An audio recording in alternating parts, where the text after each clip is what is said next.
quelle puissance chose est la croix, quand, de manière objective, vous êtes en accord, en harmonie, en communion avec elle, quand elle n'a rien contre vous, quand vous êtes sur sa base. Quelle merveilleuse puissance elle est contre les forces du mal, dans cet univers et dans ce monde. Êtes-vous d'accord avec moi, chers amis, chers abonnés, chères auditrices, auditeurs, que c'est la position dans laquelle nous voulons être, dans chacun de ces deux aspects, la sainteté et la puissance.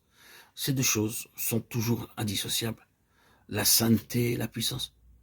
Vous ne pouvez pas avoir la puissance. Vous ne connaissez la puissance que par la sainteté.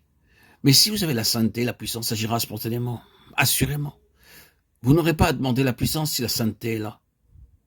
Ainsi, toute la question des Lévites, dans toutes les dispensations, il s'agit d'une pensée spirituelle, d'un concept spirituel. C'est dans la création, dans l'incarnation de la sainteté, et par conséquent de la puissance de Dieu. Lorsque nous lisons le passage de la prophétie de Malachie, car mon nom sera grand parmi les nations, mon nom sera grand parmi les nations, fut répété par l'Éternel, ce qui a conduit directement à ceci, il purifiera les fils de Lévi, et il s'assiera comme celui qui affine. Les deux vont de pair, la grandeur de son nom parmi les nations et un peuple purifié pour le Seigneur. Je termine en vous rappelant ces autres paroles. Mon alliance était avec Lévi, mon alliance de vie et de paix. Je crois qu'il nous faut apprendre à connaître davantage de cette vie divine. Ne pensez-vous pas? Nous devons connaître plus de cette vie divine, la considérable puissance de cette vie de résurrection du Seigneur Jésus. Nous devons la connaître, chacun d'entre nous, et en tant que peuple de Dieu, nous le devons dans l'endroit où nous sommes. Mon alliance de vie, la victoire sur la mort, de manière spirituelle, et jusqu'à ce que le Seigneur ait fini avec nous ici-bas, de manière physique.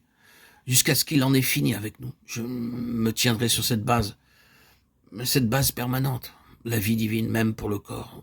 Nous voulons connaître davantage à ce sujet. Et la paix, lorsque le Seigneur n'est pas contre nous, lorsqu'il n'a pas de litige avec nous. Les différends entre nous et le Seigneur et nous sont réglés. Son alliance de vie et de paix est avec Lévi. Lévi, notez ces deux points. Le plein dessein de Dieu pour son peuple et la séparation, la sainteté, la sanctification absolue envers le Seigneur. Maintenant, vous devez demander au Seigneur comment cela s'applique, parce que cela touche tellement d'aspects pratiques. Cela peut arriver dans votre vie de famille, votre vie quotidienne, votre vie professionnelle. Remettez en cause, recherchez, jugez toutes les méthodes et les transactions professionnelles. Oui, vous devez être un lévite, autant dans la sphère professionnelle que dans l'assemblée des enfants de Dieu, saint pour le Seigneur. Faites attention dans votre vie sociale, dans chaque domaine de la vie, de la façon dont vous êtes impliqué dans le système diabolique qui gère ce monde en vue de priver le Seigneur. Nous trouvons au sein d'une affaire terrible, pas moins que ceci. Si ce grand royaume des ténèbres va garder son terrain, ou si le Seigneur va le déloger. Et cette question sera réglée dans l'Église.